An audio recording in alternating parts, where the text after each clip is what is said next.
तो मेरे प्यारे बच्चों, हम यहाँ पर IIT JEE 2008 पेपर 1 का क्वेश्चन देख रहे हैं और इस पेपर में, इस क्वेश्चन में हमारे पास में दो स्टेटमेंट है, स्टेटमेंट 1 और स्टेटमेंट 2, और हमें चेक करना है कि कौन सा करेक्ट स्टेटमेंट, कौन सा करेक्ट ऑप्शन इनमें से होगा, है ना। तो सबसे पहले हम स्टेटमेंट 1 देखते हैं और उसमें यहाँ पर वो कह रहे हैं कि stream of water flowing at high speed from a garden hose pipe tends to spread like a fountain when held vertical. जब उनसे वर्टिकल अपवर्ड रखते हैं तो वो ऐसा फाउंटेन जैसा फील जाता है, but tend to narrow down when held vertically downward. पर वर्टिकल डाउनवर्ड रखेंगे तो वो नेरो हो जाता है, स्ट्रीम लाइन में फ्लो होता है। तो यहाँ पर स्टेटमेंट 2 वो कह रहा है कि in any steady flow of an incompressible fluid the volume flow rate of fluid remain constant. Okay, तो सबसे पहले हमें यहाँ पर एक छोटा सा कॉन्सेप्ट देखना पड़ेगा, दैट इज फ्लो। फ्लो का मतलब क्यू का मतलब area of cross section into velocity.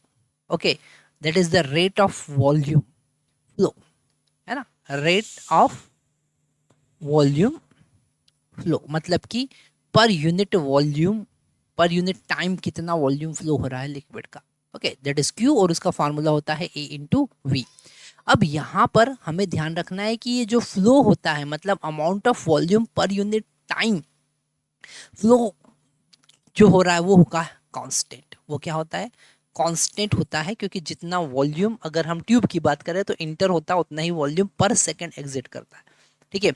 अगर तो ये कांस्टेंट है, और कांस्टेंट है तो यहाँ पर A1 V1 equal to A2 V2 होगा। अगर हम वर्टिकल अपवर्ड डायरेक्शन की बात करें तो वेलोसिटी v1 जो होगा वो डिक्रीज होगा, इसलिए a1 क्या होना चाहिए? इंक्रीज होना चाहिए, इसलिए वो स्प्रेड हो जाता है, एरिया ऑफ क्रॉस सेक्शन ज़्यादा करने की कोशिश करता है। ओके, अगर वर्टिकल डाउनवर्ड की बात करें तो वेलोसिटी v2 क्या होगा? इंक्रीज होगा, और एरिया ऑफ क्रॉस सेक्शन क्या होगा? डिक्रीज होगा। एरिया ऑफ क्रॉस सेक्शन क्या होगा? डिक्रीज, इसलिए वो नेरो हो जाता है, ठीक है। तो जब उसी ट्यूब में से वाटर वर्टिकली डाउनवर्ड गिरता है तो ऐसा नीरो हो जाता है, ठीक है, और वर्टिकल अपवर्ड गिरता है तो क्या होता है? ऐसा स्प्रेड हो जाता है। That is the reason.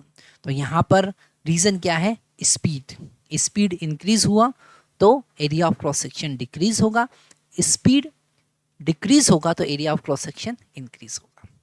तो यहाँ पर अब कौन सा स्टेटमेंट सही है हम देखते हैं। यहाँ पर हमारे पास में स्टेटमेंट 1 कह रहा है कि सही है दोनों, पर it is the correct explanation. तो ए ही यहाँ पर करेक्ट ऑप्शन होगा।